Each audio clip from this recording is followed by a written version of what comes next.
Hey, what's up? What it do?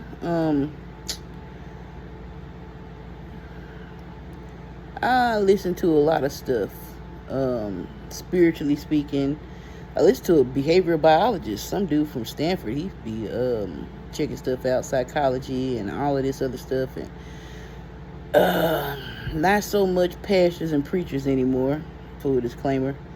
But I was listening to either some astrology person that was explaining the planets or a tarot card reader, and they were talking about not ruminating over past experiences and thinking that if it happened that way all those other times it's probably going to happen like that again, not just for positive thinking or knowing that if you put it like biblically, what I'm saying, like, so say you planted bad seeds before and now you're planting better seeds. Why would you expect bad fruit to come when you planting better seeds? But earlier today I was thinking about, you was like, oh man, I like him, but every time I think I like somebody, it be all messed up, man.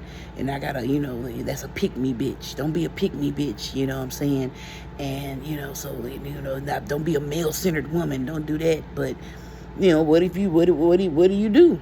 If that's, not I want to be your slave or I want to do everything to please you, but that goes along with I heard somebody else say that that's what women do. We fantasize about lives and stuff like that, but that's part of the life. Not necessarily picking your drawers up out the motherfucking floor, but what you like to eat, can I cook it, and will it become your favorite dish? And maybe not so much all of that crap that that you experienced growing up with which side of the family you're gonna hang out with, and are you accepted by this family member, and maybe not so much all of that, but just the person that you with, you think about not what you can do to serve them, but it's actually what you can do to serve them. How can I serve myself by serving them? Like if it make you feel good to treat a person a certain way, and it's not some masochistic, dominatrix stuff, then anyway, they was talking about not ruminating and thinking that it's gonna be like this the next time. And I was thinking about like the last time, and it wasn't even really just necessarily something bad.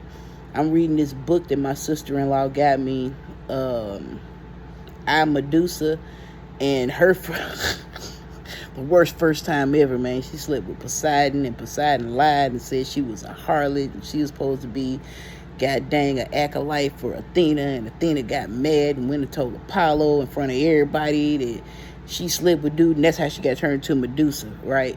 Turned her dreads into snakes and all this other stuff, and I was like, dang, man, it's crazy. But thinking about your first time, and it was like, it wasn't even really, it wasn't great, like we lived not we lived happily ever after, but it just wasn't a great experience. You know what I'm saying? It wasn't like my high school sweetheart or anything like that. It also wasn't, oh, he took it. Nah, it wasn't nothing like that. It just wasn't great. But even in that not greatness, you know it's so much grace and mercy in the situation, you know what I'm saying? And it's like, every time I try to pick somebody, it's terrible. Even if you let somebody pick you, it's terrible.